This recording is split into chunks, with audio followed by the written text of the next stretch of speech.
Hey guys! No, your eyes aren't deceiving you. I have several little baby squirrels. Actually, I have three. Obviously, they're little siblings. I had a friend contact me today that, I guess from what I understand, there was a teacher who had found, oh, it's getting in my head. There was a teacher who had found two adult gray squirrels in either a shed or something that was near their house or on their property. And they captured them and relocated them somewhere out. I'm not even sure where. They said this was about 3 days ago. Then they got up this morning and walked to wherever this area was that they had found them originally. And they found three little babies. And she called the wildlife rescue. She called everybody. She didn't know what to do. And she didn't know how to take care of them or what to do for them. And so then I had a mutual friend who lives close to my parents who contacted me and asked if I knew what to do. I said, well, I know how to take care of them. So they got dropped off at my house today in a little carrier, and I have been taking care of them today. They're estimated to be between 6 to 8 weeks old. They took a little bit of formula like Delilah eats, but they also ate a little bit of berries, and they really loved it. And they are just the most darling little things. What amazes me is they have no fear of humans. They were not being raised by humans by any means. They were wild. The people that found them said that they had no idea they were even there, but they didn't know what to do. And what they originally did broke my heart. And my neighbor contacted me, and then my parents' neighbor, she actually took her vehicle to go get them, because apparently when the lady had found them, she didn't know what to do, and since wildlife rescue didn't get back with her, she went and released them. And it was cold and raining today, and she said apparently they even tried to follow her. And so then my mom's neighbor, she took her vehicle, and she said, well, you know what to do with them. And I said, well, I know how to take care of them. I said, I don't know what we can do with them. I said, I know how I can help them, at least rehabilitate them. And so I have three little baby squirrels right now that I was calling Larry, Moe, and Curly. They are three little boys. They're very precious. I honestly don't know what to do, guys. I kind of feel I couldn't let the little babies, I couldn't let anything happen to the little babies. And it was cold today, it was rainy.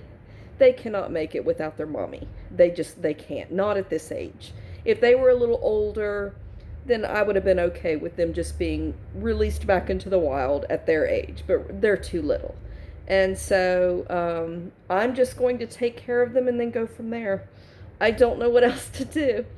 But anyway, so Mrs. Ingram has three little baby squirrels, along with Delilah and Scrat, and three Siberian Huskies, 6 water turtles, and am I missing anything?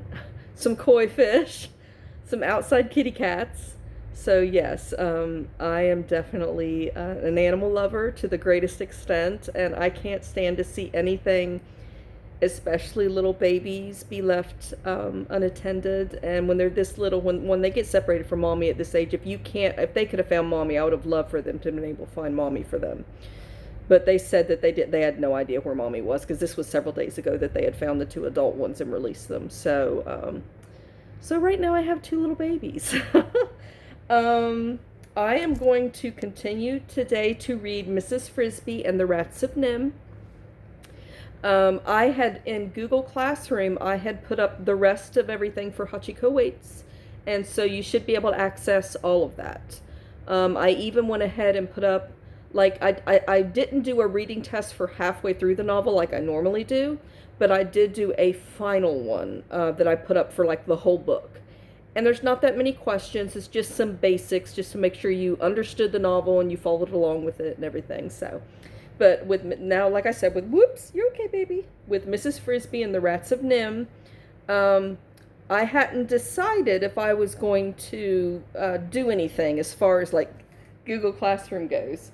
So we will see. We will see. Excuse me. So where we had left off was with the crow and the cat. You will need to go back and watch the first video that I believe it just says Teacher with the Hat, Mrs. Frisby and the Rats of Nimh. I will put a link in the description box below if you would like to purchase the book. The author is Robert O'Brien. And I will also put a link for the movie called The Secret of Nimh, which I have not seen. Hi, baby. All right. The Crow and the Cat. Mrs. Frisby looked again at the sun and saw that she faced an unpleasant choice. She could go home by the same roundabout way she had come, in which case she would surely end up walking alone in the woods in the dark, a frightening prospect. For at night the forest was alive with danger. Then the owl came out to hunt, and foxes, weasels, and strange wildcats stalked among the tree trunks. The other choice would be dangerous too, but with luck it would get her home before dark. That would be to take a straighter route across the farmyard between the barn and the chicken house, going not too close to the house but cutting the distance home by half. The cat would be there somewhere, but by daylight and by staying in the open away from the shrubs she could probably spot him before he saw her. The cat. He was called Dragon. Farmer Fitzgibbon's wife had given him the name as a joke, and when he was a small kitten pretending to be fierce. But when he grew up, the name turned out to be an apt one. He was enormous, with a huge brown head and a large mouth full of curving fangs needle sharp. He had 7 claws on each foot and a thick furry tail which lashed angrily from from side to side. In color, he was orange and white with glaring yellow eyes, and when he leapt to kill, he gave a high, strangled scream that froze his victims where they stood. But Mrs. Frisby preferred not to think about that. Instead, as she came out of the woods from Mr. Age's house and reached the farmyard fence, she thought about Timothy. She thought of how his eyes shone with merriment when he made up small jokes, which he did frequently, and how invariably kind he was to his small scatterbrained sister Cynthia. The other children sometimes laughed at her when she made mistakes or grew impatient with her because she was forever losing things, but Timothy never did. Instead, he would help her find them. And when Cynthia herself had been sick in bed with a cold, he sat by her side for hours and entertained her with stories. He made these up out of his own head, and he seemed to have a bottomless supply of them. Taking a firm grip on her packets of medicine, Mrs. Frisby went under the fence and set out towards the farmyard. The first stretch was a long pasture. The barn itself, square and red and big, rose in the distance to her right, to her left. Farther off were the chicken houses. When at length she came abreast of the barn, she saw the cattle wire fence that marked the other end of the pasture, and as she approached it, she was startled by a sudden outburst of noise. She thought at first it was a hen, strayed from the chicken yard, caught by a fox. She looked down the fence and saw that it was no hen at all, but a young crow, flapping in the grass, acting most odd. As she watched, he fluttered to the top wire of the fence, where he perched nervously for a moment. Then he spread his wings, flapped hard, and took off. But after flying 4 feet, he stopped with a snap and crashed to the ground again, shedding a flurry of black feathers and squawking loudly. He was tied to a fence. A piece of something silvery, it looked like wire, was tangled around one of his legs. The other end of it was caught in the fence.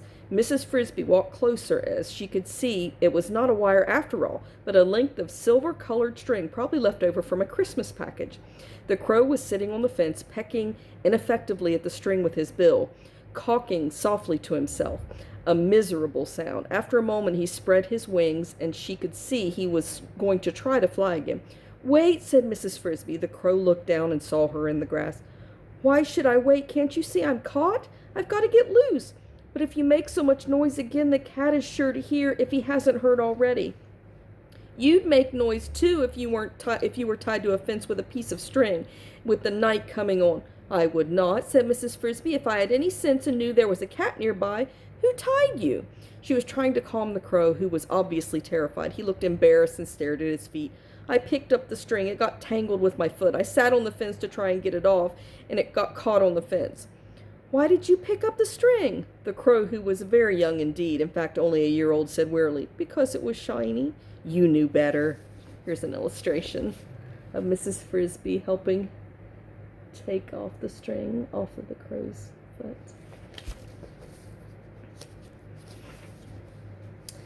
I had been told. Birdbrain thought Mrs. Oh, I'm sorry. Did I lose a page? No? I had been told. Birdbrain thought Mrs. Frisby and then recalled what her husband used to say. The size of the brain is no measure of its capacity. And, well, she might recall it, for the crow's head was double the size of her own. Sit quietly, she said. Look toward the house and see if you see the cat. I don't see him, but I can't see behind the bushes. Oh, if I could just fly higher. Don't, said Mrs. Frisby. She looked at the sun. It was sitting behind the trees. She thought of Timothy and of the medicine she was carrying, yet she knew she could not leave the foolish crow there to be killed. And killed he surely would be before sunrise, just for want of a few minutes' work. She might still make it by dusk if she hurried. Come down here, she said. I'll get the string off. How? Said the crow dubiously. Don't argue. I only have a few minutes. She said this in a voice so authoritative that the crow fluttered down immediately. But if the cat comes, he said. If the cat comes, he'll knock you off the fence with one jump and catch you with the next. Be still. She was already at work with her sharp teeth gnawing at the string. It was twined and twisted and twined again around his right ankle, and she saw she would have to cut through it 3 times to get it off. As she finished the second strand, the crow, who was staring towards the house, suddenly cried out, I see a cat! Quiet, whispered Mrs. Frisby. Does he see us? I don't know. Yes, he's looking at me. I don't think he can see you. Stand perfectly still. Don't get in a panic. She did not look up, but started on the third strand. He's moving this way. Fast or slow? Medium. I think he's trying to figure out what I'm doing. She cut through the last strand, gave a tug, and the string fell off. There, you're free. Fly off and be quick. But what about you? Maybe he hasn't seen me, but he will. He's coming closer. Mrs. Frisby looked around. There was not a bit of cover anywhere near, nor a rock, nor a hole, nor a log, nothing at all closer than the chicken yard, and that was in the direction the cat was coming from and a long way off. Look, said the crow, climb on my back, quick, and hang on. Mrs. Frisby did what she was told, first grasping the precious packages of medicine tightly between her teeth. Are you on? Yes. She gripped the feathers on his back, felt the beat of his powerful black wings, felt a dizzying upward surge, and shut her eyes tight. Just in time, said the crow, and she heard the angry scream of the cat as he leapt where they had just been. It's lucky you're so light. I can scarcely tell you're there. Lucky indeed, thought Mrs. Frisby. If it had not been for your foolishness, I'd never have gotten in such a scrape. However, she thought it was wise not to say so under the circumstances. Where do you live? Asked the crow. In the garden patch near the big stone. I'll drop you off there. He banked alarmingly, and for a moment Mrs. Frisby thought he might literally... Oh!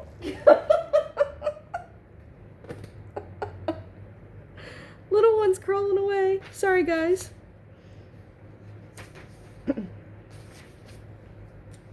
Sorry.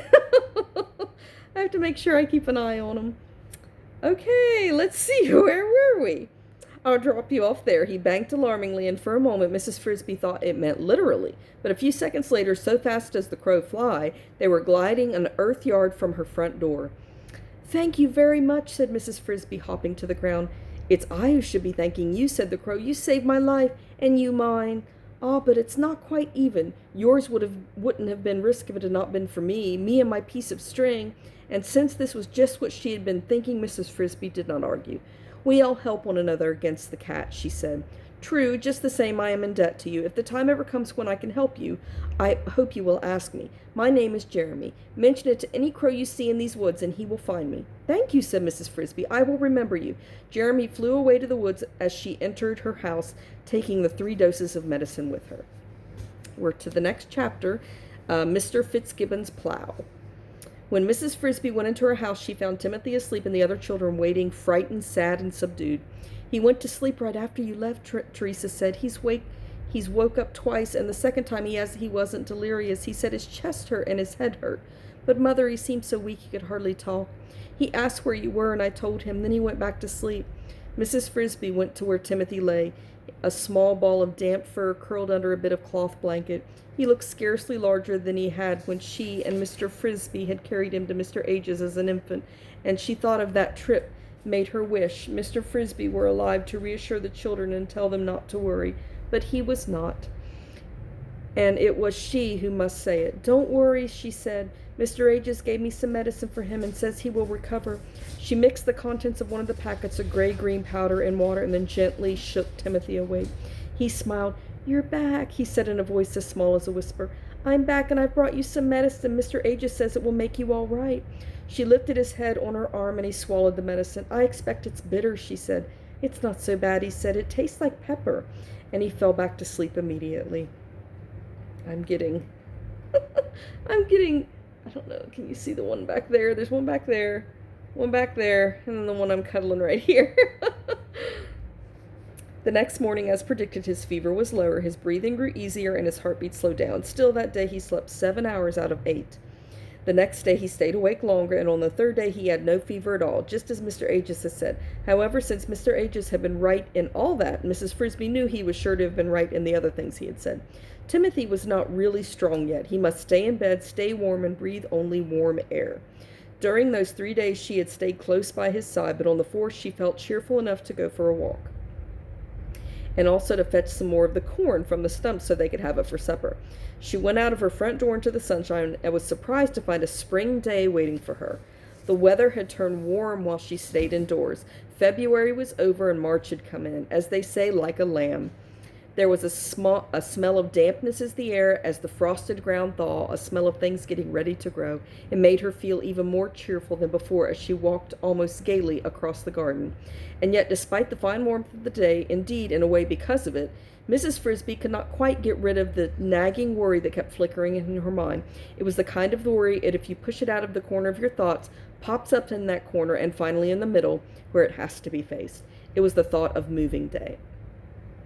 Everybody knows that the groundhog comes up from the deep hole where he has slept away the winter, looks around, and if he decides the cold weather is not over, goes back to sleep and sleeps for another 6 weeks.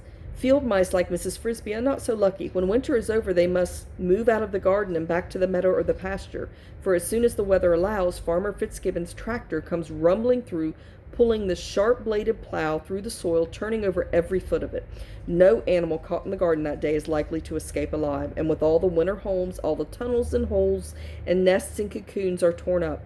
After the plow comes the harrow, with its heavy creaking discs, and then the people with hoes and seeds. Not all the field mice move into the garden for the winter, of course. Some find their way to barn lofts. Some even creep into people's houses and live under the eaves or in attics, taking their chances with mouse traps. But the Frisbys had always come to the garden, preferring the relative safety and freedom of the outdoors. Moving day, therefore, depends on the weather, and that is why a fine day set Mrs. Frisby worrying. Even as she enjoyed it, as soon as the frost was out of the ground, the plow would come, and that could happen as much as a month earlier or later one year than the last. And the worry was this: if it came too soon, Timothy would not be able to move. He was supposed to stay in bed, and moving meant a long walk across the field of winter wheat, up and down the hill to the brook's edge, where the Frisbys made their summer home. Not only that, the home itself would be damp and chilly for the first few weeks, as summer homes always are, until early spring turned to late spring and the nights grew truly warm. This was something that Mrs. Frisby and the children did not ordinarily mind. Moving day, in fact, was normally a gay time, for it marked the end of the gray weather and the frost. It was like the beginning of a summer holiday. But this year, now that Mrs. Frisby had faced the problem, she did not see any answer except to hope that the day would not come too early. In another month, according to Mr. Aegis, Timothy would be strong enough. Perhaps she was only borrowing trouble. One warm day, she told herself, does not make a summer. No, nor even a spring. She walked on through the garden and saw ahead of her a small figure she knew. It was a lady shrew, a tiny thing scarcely bigger than a peanut, but with a wit as sharp as her teeth. She lived in a simple hole in the ground a few yards away. Mrs. Frisby met her often and had grown to like her, though shrews are generally unpopular, having a reputation for short tempers and extremely large appetites. "Good morning," said Mrs. Frisby. "Ah, Mrs. Frisby, good morning indeed. Too good is what I'm thinking." The shrew was holding a stalk of straw, which she now thrust into the earth. It went down easily for 2 inches or more before it bent in her hand. "Look at that. The top of the frost is already gone. Another few days like this and it will all be gone. Then we will have the tractor in here again, breaking everything up." "So soon? Do you really think so?" asked Mrs. Frisby, her worrying returning in a rush stronger than before. "He plows when the frost is gone. Remember the spring of '65? That year he plowed on the 11th day of March, and on the Sunday at that. I moved down to the woods that night and nearly froze to death in a miserable hollow log, and that day came after a week of days just like this. Mrs. Frisby did remember it. Her family, too, had shivered through those chilly nights. Here's Mrs. Frisby talking to the little shrew, if you can see that good. For the fact was, the earlier moving day came, the colder the nights were likely to be. "Oh dear," she said, "I hope it doesn't happen this year. Poor Timothy's too sick to move." "Sick, is he? Take him to Mr. Age's. I've been myself, but he was too weak to get out of bed, and still is." "I'm sorry to hear that. Then we must hope for another frost, or that the tractor will break down. I wish someone would drive a tractor through his house and see how he likes it." So muttering, the lady shrew moved off, and Mrs. Frisby continued across the garden. The remark was illogical, of course, for they both knew that without Mr. Fitzgibbon's plow, there would be no garden to live in at all, and there was no way he could turn the earth without also turning up the houses. Or was there? What the shrew had said was meant to be sympathetic, but it was not helpful. It meant Mrs. Frisby realized that she, too, could see no solution to the problem, but that she did not mean that there was none. She remembered something her husband, Mr. Frisby, used to say. "All doors are hard to unlock until you have the key." All right, she must try to find the key, but where? Whom to ask? And then, as if to make things worse, she heard a sound that filled her with alarm. It came from across the fence in the farmyard, a loud, sputtering roar. It was Mr. Fitzgibbon starting his tractor. We're going to go ahead and end right there. The next chapter, backwards for you guys, it says 5 days. Okay, as you could see while we were attempting to read, it was one in particular that is quite a active little squirrel. They're all very active, but one in particular, and he's on the back of my neck right now. He's been moving all over the place. And let me see if I can get a hold of him. Okay, no, he's coming down this way. Maybe. There's one. There's two. There he is. Come here, baby. Oh. Whew. He's upside down. There he is. He's a fast little critter. They're amazing. These two like to stay warm together. And I've noticed this earlier because I had him out. He always wants to be on my shoulder. These two always huddle together. You see one tail, two tails. They're huddled together. But he always kind of goes off by himself. But they are absolutely darling. He's going back behind my neck again. All right, guys, I'll go ahead and leave you for now. It looks like we've been on here about 22 minutes, so that's about the right time. I try and keep it between 20 and 25. I don't want to go too long because I know it's hard for you to set. So, anyway, I miss you guys. I enjoyed getting to see several of you on Zoom. I would have loved to have seen more of you. Maybe we can do it again. Once again, as far as putting actual work up for this book, I think I'll wait, because I know several of you have not finished the other stuff from Hachiko Waits. And I have several students that don't even have access to it. So, but if you do and you're able to watch these videos, give it a thumbs up and hit the subscribe button. Excuse me if I've had to clear my throat a lot. Past several days I've had kind of a tickle. I mean, I think it's just allergies or whatever. But anyway, I've had to swallow quite a bit. I just thought I'd show you this new little addition that happened today, or I should say additions that happened today. I'm not sure what I'm going to do yet. I really don't know, because, I mean, let's just be honest. I already have one 6-month-old squirrel and one 6-week-old squirrel, and these three are about 6 weeks. I'm not sure what I'm going to do, but I could not let the babies perish. I couldn't let them die. And I do know that she apparently had called the Division of Wildlife. First she called local, and then they directed her to Charleston. And of course, there was nobody there to answer. And so she was she didn't know what to do, and so she just re-released them. And they're just too little to be released. So, all right, guys. Well, just call me the Squirrel Whisperer. Okay, guys. I love you. I will talk to you later. Bye.